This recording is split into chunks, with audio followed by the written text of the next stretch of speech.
여러분, 오늘 들려드릴 이야기는 정말 믿기 어려운 실화입니다. 중동의 전쟁터에서 수많은 생명을 구해온 이스라엘 군의관 출신 엄마 하나가 있었습니다.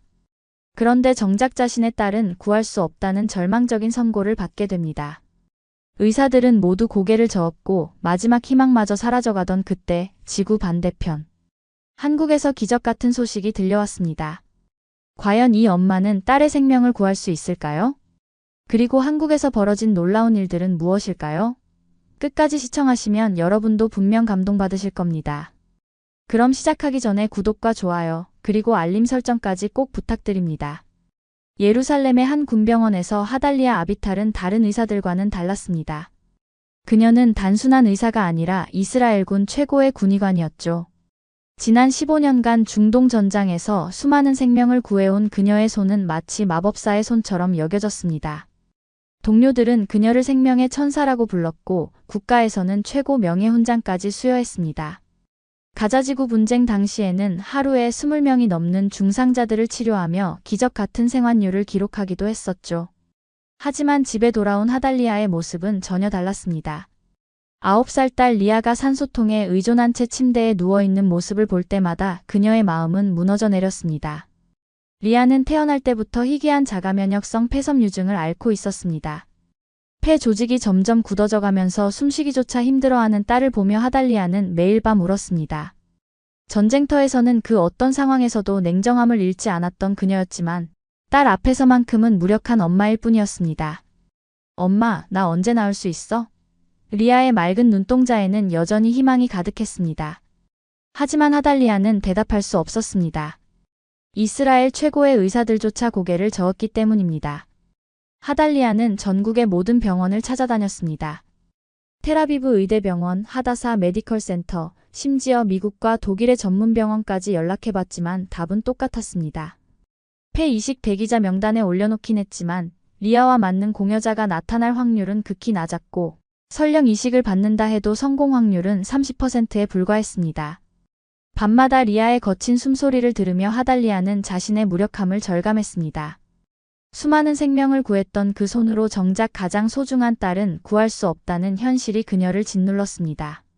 동료 의사들은 위로의 말을 건넸지만 그 누구도 명확한 해답을 제시하지는 못했습니다. 하달리아는 점점 절망에 빠져들었고 군 복무도 제대로 소화하지 못하게 되었습니다. 상급자들은 그녀에게 휴직을 권했지만 이를 그만두면 리아의 치료비는 어떻게 마련할지 막막했습니다. 어느 날 밤 하달리아는 평소처럼 의학 논문들을 검색하고 있었습니다. 혹시나 하는 마음으로 전 세계 폐질환 치료 사례들을 찾아보던 중이었죠. 이미 수백 편의 논문을 읽어봤지만 리아와 같은 케이스에 적용할 수 있는 치료법은 찾지 못했습니다.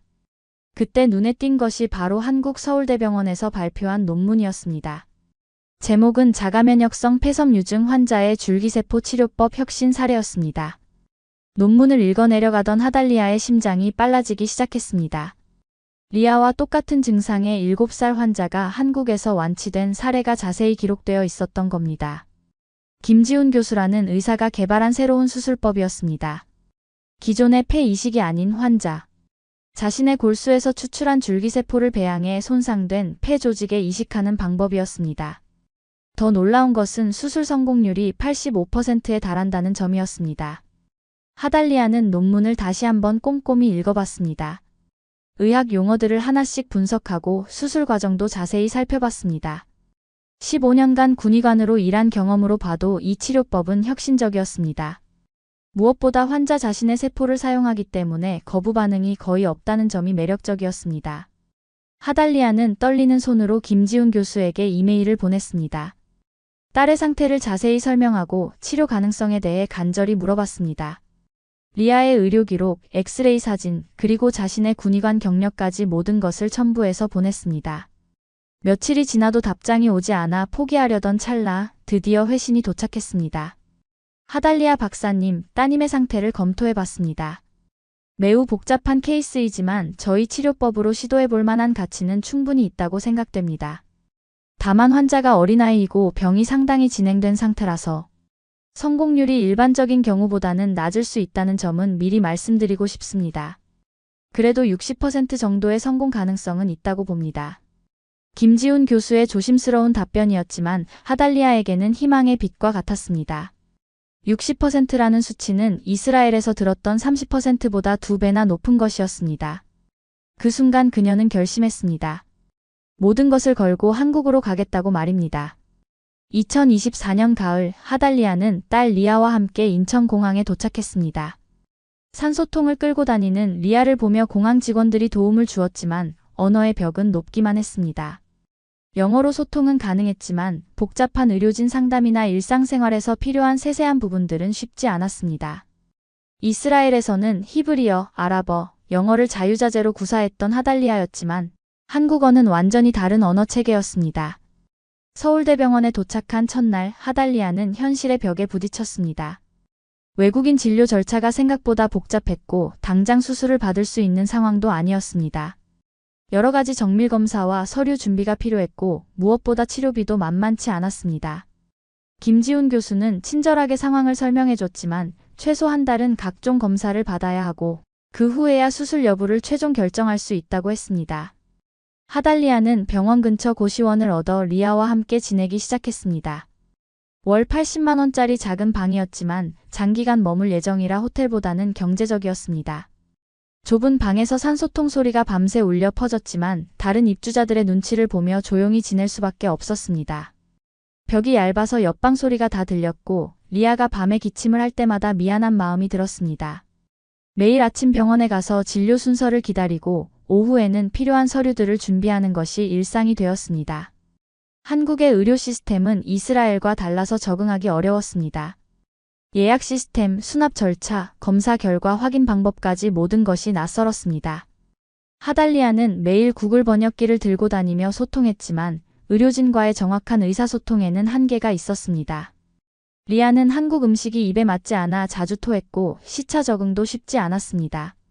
특히 매운 음식은 전혀 먹을 수 없어서 주로 빵이나 과일로 끼니를 때웠습니다. 하달리아는 딸이 힘들어하는 모습을 보며 과연 올바른 선택을 한 것인지 의문이 들기 시작했습니다. 이스라엘에서는 그래도 집이 있었고 가족들의 도움도 받을 수 있었는데 이곳에서는 모든 것이 낯설고 어려웠습니다. 특히 밤에 리아가 숨쉬기 힘들어할 때는 혼자서 모든 것을 감당해야 한다는 부담감이 컸습니다. 어느 토요일 오후 하달리아는 리아와 함께 고시원 근처 남산공원을 산책하고 있었습니다. 리아가 산소통을 끌고 벤치에 앉아 쉬고 있을 때 한 무리의 중년 남성들이 다가왔습니다. 그들은 등산복을 입고 있었고 하달리아의 가방에 달린 이스라엘군 휘장을 보고 호기심을 보였습니다. 처음에는 단순한 관광객 정도로 생각했던 것 같았습니다. 혹시 군인이셨나요? 그중 한 명이 어눌한 영어로 물어봤습니다. 하달리아가 자신이 이스라엘군 군의관 출신이라고 답하자 그들의 표정이 순간 진지해졌습니다. 알고 보니 이들은 모두 한국군 예비역 장교들의 정기 모임이었습니다. 매주 토요일마다 남산에서 만나 등산을 하고 근황을 나누는 것이 10여 년째 이어온 전통이었습니다. 군인은 군인을 알아보는 법입니다. 그중 리더 격인 박중령이 말했습니다. 그는 육군사관학교를 졸업하고 30년간 복무한 후 예편한 베테랑이었습니다. 하달리아가 딸의 병 때문에 한국에 왔다는 사실을 알게 된 후 이들의 태도는 완전히 달라졌습니다. 그들은 즉시 도움을 자청했습니다. 같은 군인 출신으로서 동료를 돕는 것은 당연한 일이라고 생각했던 겁니다. 박중령은 자신의 형이 서울대병원 국제진료팀에서 일한다며 당장 연락을 취해주겠다고 했습니다. 다른 회원들도 각자의 인맥을 동원해 도움을 주겠다고 나섰습니다. 김대위는 의료진 통역을 도와주겠다고 했고 이소령은 숙소 문제를 해결해주겠다고 했습니다. 최중령은 자신이 운영하는 식당에서 리아가 먹을 수 있는 음식을 매일 제공해주겠다고 제안했습니다. 하달리아는 감격했습니다. 낯선 땅에서 만난 이들이 혈연도 아닌 자신을 이렇게 도와주려 한다는 것이 믿기지 않았습니다. 이스라엘에서도 경험해보지 못한 따뜻함이었습니다. 군대라는 공통분모가 있긴 했지만 국적도 다르고 언어도 다른 자신들을 이렇게 받아들여주다니요. 리아 역시 할아버지뻘 되는 이들이 자신을 위해 애쓰는 모습을 보며 환한 미소를 지었습니다. 그날 저녁 박중령은 약속대로 형에게 연락했고 다음 주 월요일에 김지훈 교수와 직접 상담할 수 있도록 주선해 주었습니다. 박중령은 예비역 모임의 온라인 커뮤니티에 하달리아와 리아의 이야기를 올렸습니다. 전쟁 영웅이자 엄마의 마지막 작전, 딸을 구하러 한국에 왔다는 제목의 글이었습니다. 하달리아의 군복 사진과 함께 리아의 현재 상황, 그리고 한국에서의 어려움들을 자세히 설명했습니다. 글에는 하달리아가 이스라엘군에서 받은 훈장 사진과 리아가 산소통을 끌고 병원에 가는 모습도 함께 올렸습니다. 글은 순식간에 퍼져나갔습니다. 처음에는 예비역들 사이에서만 공유되던 것이 점차 일반인들에게까지 확산되었습니다. 특히 자녀를 둔 부모들의 반응이 뜨거웠습니다. 많은 사람들이 댓글로 응원 메시지를 남겼고 일부는 직접적인 도움을 제안하기도 했습니다. 어떤 이는 의료진 통역을 자원했고 또 다른 이는 치료비 지원을 제안했습니다. 며칠 후 한 지역 방송국에서 연락이 왔습니다. 하달리아의 이야기를 뉴스로 다루고 싶다는 것이었습니다. 처음에는 망설였지만 리아의 치료비 마련에 도움이 될 수 있다는 생각에 인터뷰에 응했습니다. 방송국에서는 전문 통역사를 섭외해줬고 하달리아는 자신의 이야기를 솔직하게 털어놨습니다. 저는 전쟁터에서 많은 생명을 구했습니다. 하지만 정작 제 딸은 구할 수 없어서 이렇게 먼 길을 왔습니다. 한국의 의료진을 믿고 한국 사람들의 따뜻한 마음을 믿습니다. 하달리아의 진심 어린 말에 제작진도 감동받았습니다. 뉴스가 방송된 후 반응은 폭발적이었습니다. 시청자들로부터 성금이 들어오기 시작했고 의료진들도 이 소식을 접하게 되었습니다. 김지훈 교수는 뉴스를 본 후 하달리아에게 직접 연락했습니다. 이 아이는 단순한 의학적 대상이 아니라 우리 모두의 책임입니다. 김지훈 교수의 말에는 확신이 담겨 있었습니다. 그는 최대한 빠른 시일 내에 수술 준비를 마치겠다고 약속했습니다. 전국에서 헌혈 신청이 쇄도했습니다. 리아와 같은 혈액형을 가진 사람들이 자발적으로 헌혈센터를 찾았고 어떤 이들은 수술비 지원을 위한 모금 운동을 시작하기도 했습니다. 수술 날짜가 확정된 것은 한국에 온 지 2달이 지난 후였습니다. 김지훈 교수팀은 리아의 상태를 면밀히 검토한 후 마침내 수술이 가능하다고 판단했습니다. 하지만 성공률은 여전히 60%에 불과했습니다. 리아의 폐 손상이 예상보다 심각했고 나이가 어려서 수술 과정에서 변수가 많을 수 있다는 것이 주된 이유였습니다. 그럼에도 김지훈 교수는 해볼 만한 가치가 있다며 수술을 결정했습니다. 수술 전날 밤 예상치 못한 일이 벌어졌습니다. 리아가 갑자기 39도가 넘는 고열에 시달리며 호흡곤란 증세를 보인 것입니다. 평소보다 호흡이 빨라졌고 산소 포화도가 급격히 떨어지면서 의식까지 잃을 뻔했습니다. 하달리아는 공황 상태에 빠졌습니다. 15년간 군의관으로 일하면서 수많은 응급 상황을 겪었지만 자신의 딸이 위험에 처하자 평정심을 잃었습니다. 구급차를 불러주세요. 하달리아는 고시원 관리인에게 소리쳤습니다. 응급실로 급히 이송된 리아는 중환자실에서 밤을 새워야 했습니다. 의료진들은 폐렴 증상이 동반된 것 같다며 수술 연기를 검토해야 한다고 했습니다. 하달리아는 딸의 침대 옆에서 밤새 기도했습니다. 지금까지의 모든 노력이 물거품이 될 수도 있다는 생각에 절망감이 밀려왔습니다. 예비역 모임 회원들도 병원으로 달려왔습니다. 박중령을 비롯해 6명의 회원들이 중환자실 앞에서 밤을 새우며 리아의 상태를 지켜봤습니다. 이들의 가족들도 함께 와서 하달리아를 위로했습니다. 괜찮을 거예요. 리아는 강한 아이니까요. 박중령의 아내가 하달리아의 손을 잡으며 말했습니다. 새벽 5시쯤 김지훈 교수가 중환자실에 나타났습니다. 그는 리아의 상태를 직접 확인한 후 하달리아에게 말했습니다. 열이 내리고 있습니다. 오늘 오후까지 상태가 안정되면 내일 오후에 수술을 진행할 수 있습니다. 하지만 위험 부담은 더 커집니다. 그래도 지금 하지 않으면 기회가 없을 수도 있어요. 하달리아는 고민 끝에 수술을 진행하기로 결정했습니다. 이미 너무 많은 시간을 보냈고 리아의 상태가 더 악화될 수도 있다는 판단에서였습니다. 아침이 되자 리아의 열이 서서히 내리기 시작했고 의료진들은 조심스럽게 수술 준비에 들어갔습니다. 수술이 시작된 지 3시간이 지났을 때였습니다. 갑자기 수술실에서 경보음이 울렸습니다. 리아의 호흡을 돕는 인공호흡기에서 심각한 오류가 발생한 것이었습니다. 기계의 압력 조절 시스템에 문제가 생겨서 리아의 미세한 폐 조직에 손상을 줄 위험이 있었습니다. 백업 장비로 교체하려 했지만 리아의 특수한 상황 때문에 일반적인 장비로는 대응이 어려웠습니다. 어린아이의 폐는 성인보다 훨씬 민감해서 정밀한 압력 조절이 필요했던 겁니다. 수술실 밖에서 기다리던 하달리아는 의료진들이 분주하게 움직이는 모습을 보고 상황을 직감했습니다. 간호사가 나와서 상황을 설명하자 하달리아가 즉시 제안했습니다. 이스라엘 군 야전병원에서 사용하는 이동식 인공호흡 시스템을 써보시면 어떨까요? 소아용으로 특별히 제작된 것이 있습니다. 그녀는 이스라엘 군의관 시절의 경험을 바탕으로 대안을 제시한 것이었습니다. 김지훈 교수는 하달리아의 제안을 받아들였습니다. 다행히 서울대병원에는 한국군과의 의료협력 연구를 위한 다양한 장비들이 구비되어 있었고, 그 중에는 이스라엘제 의료장비도 포함되어 있었습니다. 하달리아는 간호사 가운을 입고 수술실에 들어가 직접 장비 설정을 도왔습니다. 이렇게 압력을 미세하게 조절하시면 됩니다. 소아의 경우 0.1단위까지 정확해야 해요. 하달리아의 손길은 여전히 숙련되어 있었습니다. 15년간 전장에서 쌓아온 경험이 딸을 구하는 순간에 빛을 발하는 것이었습니다. 의료진들은 그녀의 전문성에 감탄했습니다.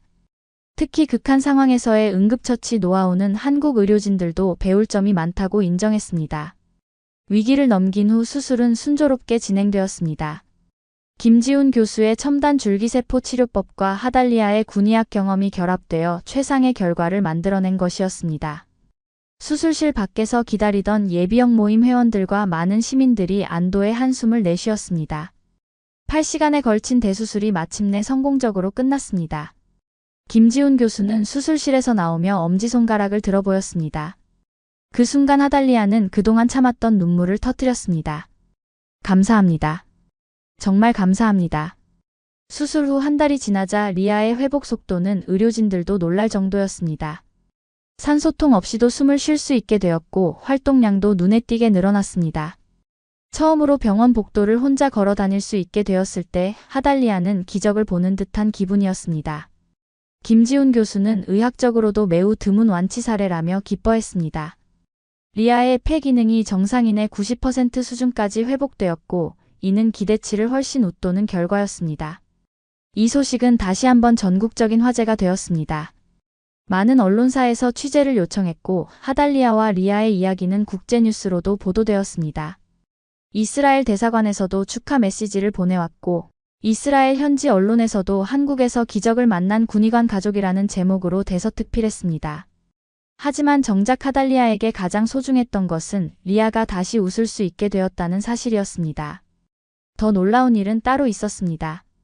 서울대병원과 이스라엘 국방의료연구소 간의 의료기술 교류 협약이 체결된 것입니다.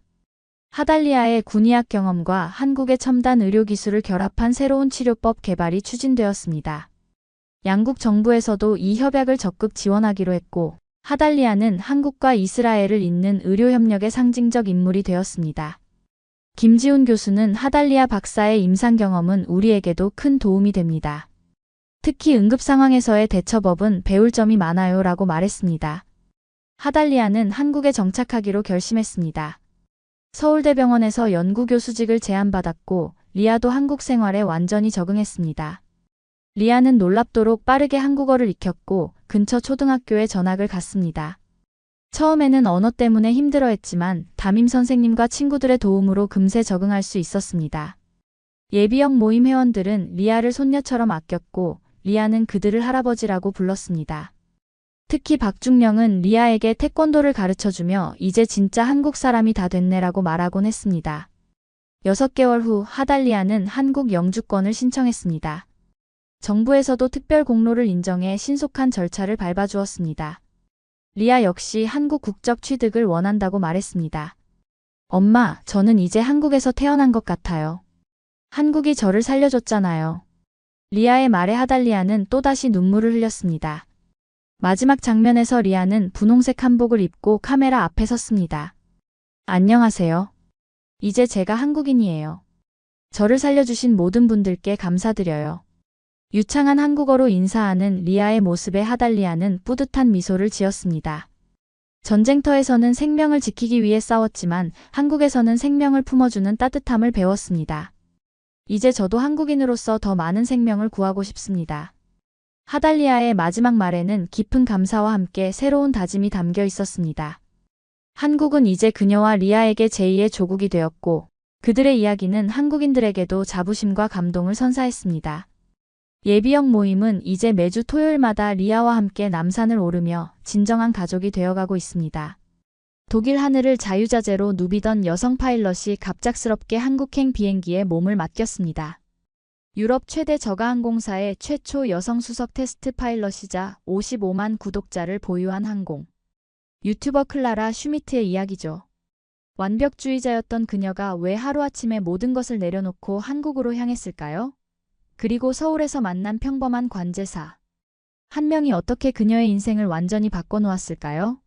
번아웃에 시달리던 독일 여성이 한국에서 발견한 진짜 행복의 비밀, 그리고 그 과정에서 벌어진 놀라운 반전까지. 오늘 이 이야기를 끝까지 들으시면 여러분도 분명 뭔가 다른 시각으로 우리나라를 바라보게 되실 겁니다. 영상이 도움이 되셨다면 구독과 좋아요, 그리고 알림 설정까지 부탁드려요. 함부르크 상공 3000m, 클라라 슈미트는 오늘도 시험 비행을 위해 조종석에 앉아 있었습니다. 독일 항공업계에서 그녀만큼 완벽한 파일럿을 찾기는 쉽지 않았죠. 29세의 나이에 유럽 최대 저가항공사의 최초 여성 수석. 항공기 테스트 파일럿이 된 것만 봐도 그녀의 실력을 짐작할 수 있습니다. 클라라의 하루는 언제나 분 단위로 계획되어 있었어요. 새벽 5시 기상, 30분 조깅, 1시간 시뮬레이션 훈련, 그리고 실제 비행 테스트까지. 저녁에는 55만 구독자들을 위한 유튜브 영상 촬영과 편집이 기다리고 있었죠. 화면 속 클라라는 언제나 자신감 넘치는 모습이었습니다. 멋진 파일럿 유니폼을 입고 웃으며 하늘을 나는 모습은 많은 이들의 부러움을 샀어요.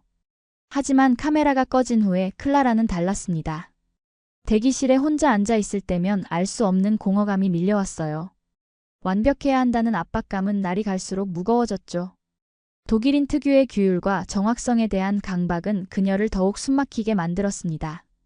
그날도 평소와 다르지 않은 시험 비행이었어요. 새로운 기종의 안전성을 검증하는 일상적인 업무였죠. 하지만 조종석에 앉는 순간 클라라는 이상한 느낌을 받았습니다. 가슴이 두근거리기 시작했고 숨이 가빠왔어요. 평소라면 아무렇지도 않게 넘어갔을 상황이었는데 이상하게도 손이 떨렸습니다. 비행 시뮬레이션 도중 클라라는 갑자기 과호흡 증세를 보이기 시작했어요. 동료들이 황급히 그녀를 지상으로 데려왔지만 이미 클라라는 의식을 잃은 상태였습니다. 병원에서 깨어난 클라라가 들은 진단명은 스트레스성 공황장애였어요. 딸아, 이제 그만 쉬어야 할 때가 아니니? 병실을 찾은 어머니 헬가의 눈에는 눈물이 고여 있었습니다. 60세에 은퇴한 음악교사인 헬가는 딸의 번아웃을 누구보다 일찍 눈치챘어요. 클래식 음악을 사랑하고 최근 한국 드라마에 푹 빠진 헬가는 딸에게 특별한 제안을 했습니다. 한국으로 여행을 떠나자. 계획 없이 그냥 마음 가는 대로 말이야. 인천국제공항에 도착한 클라라는 당황스러웠습니다. 아무리 국제적인 공항이라고 해도 한글로 된 안내판들이 눈에 들어왔거든요.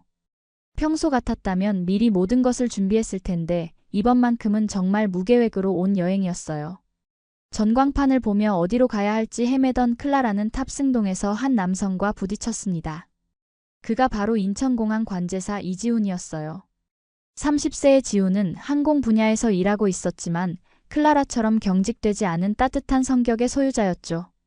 괜찮으세요? 혹시 어디 가시는 길인가요? 지훈의 유창한 영어에 클라라는 놀랐습니다. 더욱 놀라운 건 지훈이 그녀가 파일럿이라는 걸 단번에 알아챈 것이었어요. 걸음걸이로 바로 알 수 있어요. 저도 관제탑에서 일하거든요.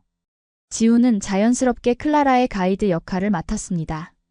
교통카드 사용법부터 공항철도 이용법까지 하나하나 친절하게 설명해줬어요. 클라라는 이런 경험이 처음이었습니다.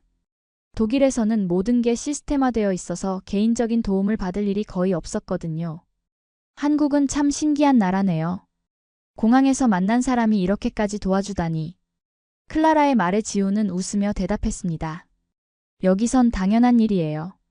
특히 외국에서 오신 분들께는 더욱 그래야죠. 지하철을 타고 서울 시내로 향하는 동안 클라라는 창밖 풍경에 눈을 뗄 수 없었어요. 고층 빌딩들 사이로 보이는 한강의 모습이 아름다웠죠. 지훈은 중간중간 한국의 역사와 문화에 대해 설명해줬습니다. 딱딱한 가이드북 내용이 아니라 살아있는 이야기들이었어요. 오늘 저녁에는 한강에서 치킨과 맥주 어떠세요? 한국 사람들이 가장 사랑하는 조합이거든요. 지훈의 제안에 클라라는 고개를 끄덕였습니다. 평소라면 절대 하지 않았을 즉흥적인 결정이었지만 이상하게도 마음이 편했어요.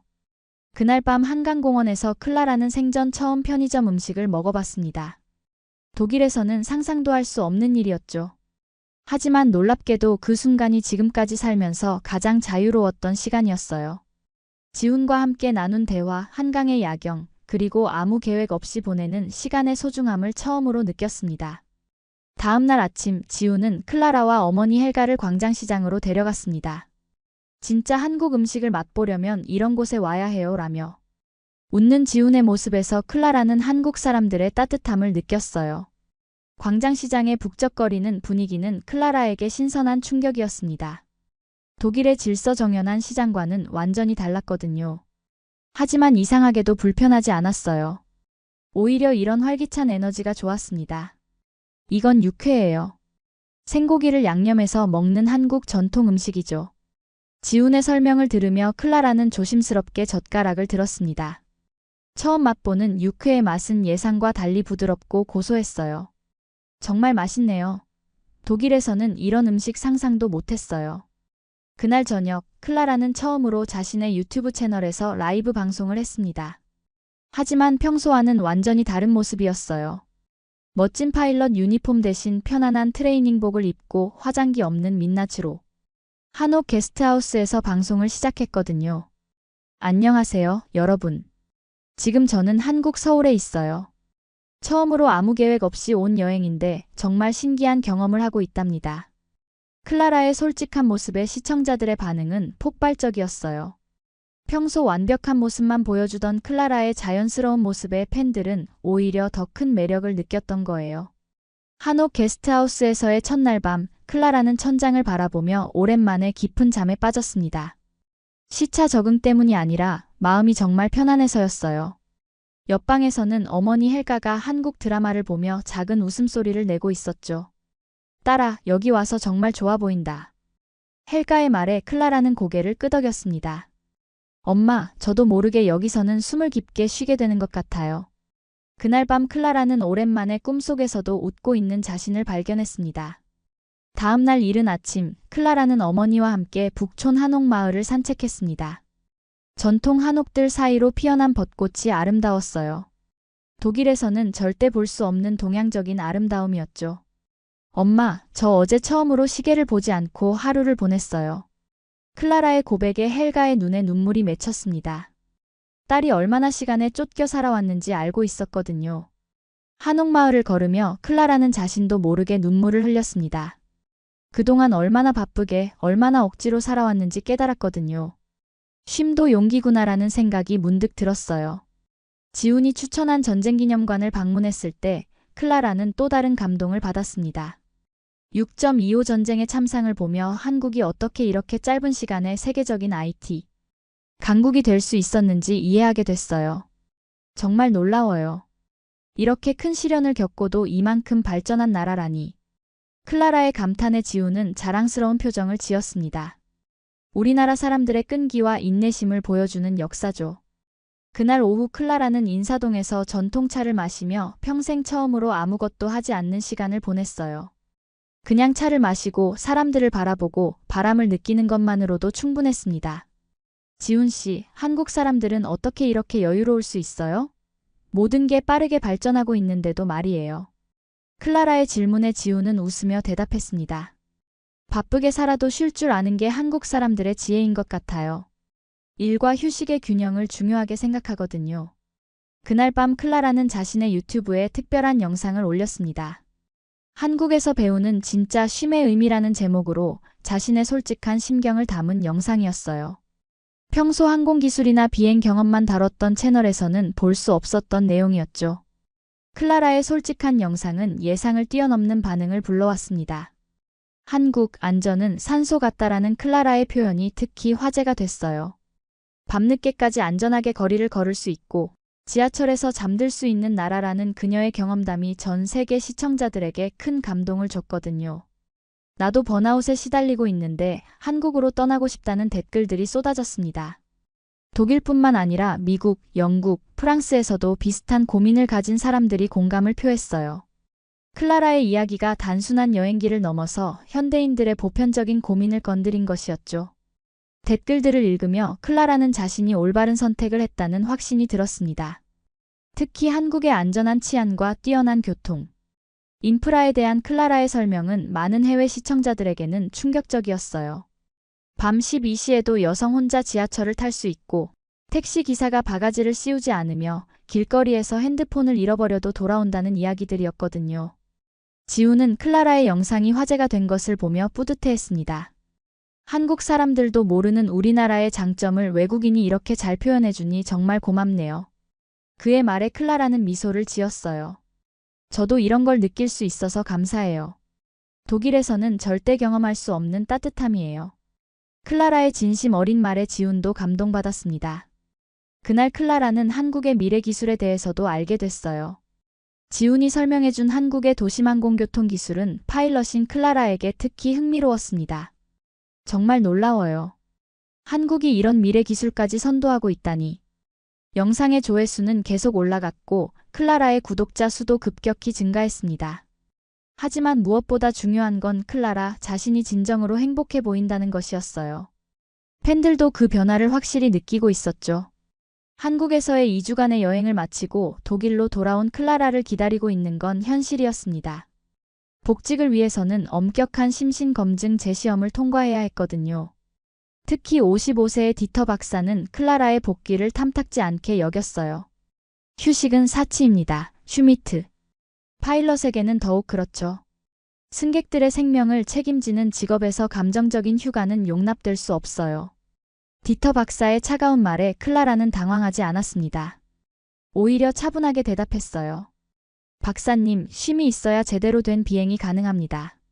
번아웃 상태에서는 오히려 더 위험하죠. 클라라의 대답에 디터 박사는 눈살을 찌푸렸습니다. 예전의 완벽주의자 클라라와는 완전히 달라진 모습이었거든요. 시험 비행 당일, 클라라는 조종석에 앉기 전 포켓 속 한국 편의점 영수증을 만졌습니다. 지훈이 기념품으로 챙겨준 작은 선물이었어요. 그 순간 한국에서의 따뜻한 기억들이 떠올랐죠. 조종석의 계기판에는 지훈이 선물로 준 작은 한글 스티커가 붙어 있었습니다. 화이팅이라고 쓰여진 스티커를 보며 클라라는 미소를 지었어요. 그리고는 평소보다 더욱 침착하고 안정된 상태로 비행을 시작했습니다. 놀랍게도 클라라의 비행 실력은 한국 여행 전보다 더 좋아져 있었어요. 마음의 여유가 생기면서 오히려 더 정확하고 안전한 비행이 가능해진 것이었죠. 디터 박사도 이 결과에는 할 말이 없었습니다. 어떻게 이런 일이 가능하죠? 디터 박사의 질문에 클라라는 자신 있게 대답했습니다. 진정한 휴식을 취했기 때문입니다. 몸과 마음이 편안해야 최고의 퍼포먼스가 나오는 거예요. 시험 결과는 완벽했습니다. 클라라는 무사히 복직 허가를 받았고 동료들도 그녀의 변화에 놀라워했어요.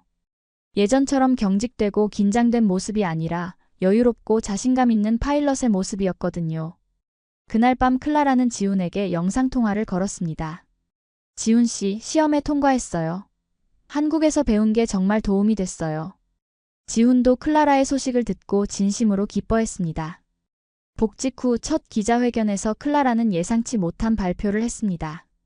앞으로 제 브이로그는 두 도시를 오가며 촬영할 예정입니다. 독일의 하늘과 서울의 하늘을 모두 담고 싶어요. 기자들은 클라라의 변화에 놀라워했습니다. 예전에 차가운 완벽주의자가 아니라 따뜻하고 인간적인 모습의 파일럿이었거든요. 한국에서 무엇을 배우셨나요? 라는 질문에 클라라는 환한 미소를 지으며 대답했어요. 진정한 쉼의 의미를 배웠습니다. 그리고 완벽하지 않아도 괜찮다는 것을 깨달았죠. 오히려 여유가 있을 때 더 좋은 결과를 낼 수 있다는 걸 경험했어요. 클라라의 이야기는 독일 언론에서도 큰 화제가 됐습니다. 번아웃에서 벗어나는 법, 한국식 힐링의 비밀 같은 제목의 기사들이 쏟아졌어요. 많은 독일 사람들이 클라라의 경험에 관심을 보였죠. 더욱 놀라운 반전이 기다리고 있었습니다. 클라라의 영상을 본 한국관광공사에서 그녀에게 홍보대사 제안을 한 것이었어요. 한국의 매력을 전 세계에 알리는데 클라라님만큼 적합한 분은 없을 것 같아요. 클라라는 이 제안을 기꺼이 받아들였습니다. 앞으로 정기적으로 한국을 방문해서 다양한 지역의 매력을 소개하는 것이었죠. 단순한 관광 홍보가 아니라 한국에서 찾을 수 있는 진정한 휴식과 치유의 의미를 전달하는 역할이었어요. 지훈 씨, 이제 정말 자주 만날 수 있을 것 같아요. 클라라의 말에 지훈도 기뻤습니다. 그들 사이에는 특별한 감정이 싹트고 있었거든요. 서로 다른 나라, 서로 다른 문화의 두 사람이지만 항공이라는 공통점과 서로에 대한 따뜻한 마음이 있었어요. 클라라의 구독자들도 이런 변화를 반겼습니다. We want to see more of Korea through Clara's eyes. This collaboration is perfect. 댓글들이 쏟아졌죠. 6개월 후 클라라는 약속대로 다시 한국을 찾았습니다. 이번에는 어머니 헬가와 함께였어요. 그리고 특별한 계획이 있었죠. 바로 김포공항에서 출발하는 경비행기 체험 비행이었습니다. 딸아, 정말 이렇게 작은 비행기도 타는 거니? 헬가는 걱정스러운 표정이었지만 클라라는 자신만만했어요. 엄마, 이게 진짜 비행의 재미예요. 큰 여객기와는 완전히 다른 경험이죠. 지훈도 함께 탔습니다. 관제사 경력은 있지만 직접 조종을 해본 적은 없었거든요. 클라라가 직접 조종 방법을 가르쳐 주겠다고 했어요. 서울 상공에서 바라본 한강의 모습은 정말 아름다웠습니다. 클라라는 조종관을 잡으며 말했어요. 이렇게 여유롭게 하늘을 날 수 있다니 예전엔 상상도 못했어요. 그때 또 하나의 놀라운 반전이 있었습니다. 한국의 도심항공교통회사에서 클라라에게 기술 고문 제안을 한 것이었어요. 한국이 개발 중인 미래형 항공 모빌리티 프로젝트에 참여해달라는 것이었죠. 정말 받아들이시겠어요? 지훈의 질문에 클라라는 고개를 끄덕였습니다. 한국에서 시작된 새로운 삶, 이제 한국과 함께 미래를 만들어가고 싶어요. 클라라의 결정은 그녀의 삶을 완전히 바꿔놓았습니다. 독일과 한국을 오가며 일하는 새로운 라이프 스타일의 시작이었어요. 더 이상 하나의 나라, 하나의 문화에 얽매이지 않는 자유로운 삶이었죠. 경비행기에서 내린 후 세 사람은 김포공항 근처 카페에 앉아 미래 계획을 이야기했습니다. 클라라는 흥미진진한 소식을 전했어요. 한국의 도심항공교통 기술이 정말 놀라워요. 2030년이면 서울 하늘에 수많은 개인 항공기들이 날아다닐 거예요. 그럼 우리도 집에서 회사까지 하늘로 출퇴근할 수 있다는 말씀이세요? 지훈의 질문에 클라라는 환하게 웃었습니다. 그렇죠. 제가 그 프로젝트에 참여해서 더 안전하고 편리한 시스템을 만들 거예요. 헬가는 딸의 변화를 보며 뿌듯해했습니다. 클라라가 이렇게 행복해하는 모습을 본 지가 정말 오래됐네요. 그녀의 말에 클라라는 어머니의 손을 꼭 잡았어요. 그날 밤 클라라는 마지막 한국 영상을 촬영했습니다. 안녕하세요, 여러분. 오늘은 정말 특별한 하루였어요. 앞으로 저는 독일과 한국을 오가며 새로운 도전을 시작하게 됐습니다. 영상 속 클라라의 모습은 6개월 전과는 완전히 달랐어요. 눈에는 생기가 돌았고 목소리에는 자신감이 넘쳤습니다. 무엇보다 진짜 행복해 보였어요. 한국에서 저는 단순히 휴식을 취한 게 아니라 새로운 인생을 찾았습니다. 완벽하지 않아도 괜찮다는 것, 쉼이 곧 힘이라는 것, 그리고 따뜻한 사람들과 함께하는 삶의 소중함을 배웠죠. 영상 마지막에 클라라는 특별한 발표를 했습니다. 앞으로 제 채널에서는 독일과 한국의 항공기술 교류, 그리고 두 나라를 오가며 살아가는 제 일상을 공유할 예정이에요. 그리고 잠시 멈춘 클라라는 지훈을 향해 미소를 지었습니다. 특별한 사람과 함께하는 새로운 모험도 여러분께 보여드릴게요. 구독자들의 반응은 폭발적이었습니다. Congratulations, Clara. We're so proud of you. Korea changed your life. 수많은 축하 메시지들이 댓글창을 가득 채웠어요. 몇 달 후 클라라는 약속을 지켰습니다. 한국과 독일을 오가며 도심항공교통 프로젝트에 참여하고 두 나라의 항공기술 교류에 힘쓰고 있어요. 그리고 지훈과의 관계도 더욱 깊어졌죠. 클라라의 이야기는 단순한 힐링 여행기를 넘어서 현대인들에게 새로운 삶의 방향을 제시했습니다. 완벽을 추구하다 지친 모든 이들에게 때로는 멈춰 서는 것도 용기라는 메시지를 전달한 것이죠. 그리고 한국이라는 나라가 가진 독특한 매력도 전 세계에 알려졌어요. 안전한 치안, 뛰어난 인프라, 따뜻한 인정, 그리고 미래를 향한 끊임없는 도전 정신까지. 클라라를 통해 많은 외국인들이 한국에 대한 새로운 인식을 갖게 됐습니다. 지금도 클라라는 하늘을 날고 있습니다.